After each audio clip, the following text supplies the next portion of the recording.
Welcome to Eon Outdoor Installation Techniques for Eon Deck and Balcony Tiles. Today we are here to display how to easily install Eon Deck and Balcony Tiles. Depending on your installation, you may need to cut some tiles. Here are the tools you may require. Your Eon Deck and Balcony tiles are composed of 100% premium resin material, attached to an intricate, durable interlocking backing. This backing allows for quick and easy installation. The tabs on the ends of the tile hold the slats in place, allowing for a fastener-free and lightweight product to install. There are male and female connectors at the edges of the backing that allow for each tile to securely attach to one another. Clean the surface of any debris. To begin installing the tiles, start by laying the tiles together, fitting the male connectors into the female connectors. The male connectors always need to lay into the female connectors from the top.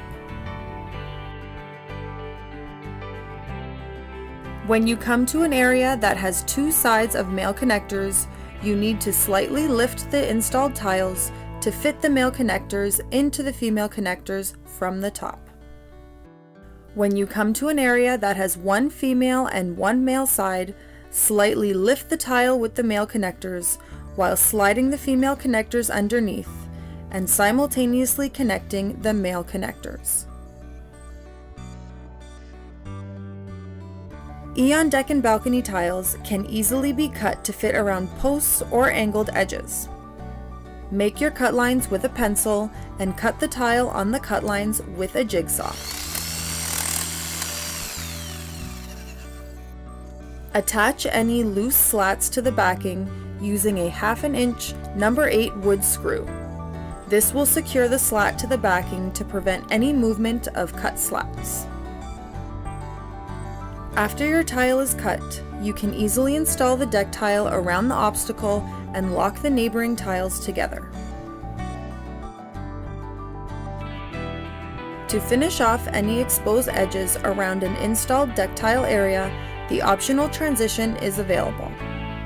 The transition easily links to the backing of the tile to securely attach it to the deck tile surface area, creating a smoothed, finished edge. Like the tiles, transitions can easily be cut when needed, either shortened to the length or to create a corner. Make your cut line on the transition, then cut the transition with a miter saw. Using a coarse carbide blade with the least amount of teeth as possible is recommended. Now you have an entire installed deck tile area for you to decorate and enjoy. Thank you for choosing Eon Outdoor, where you find natural beauty that lasts.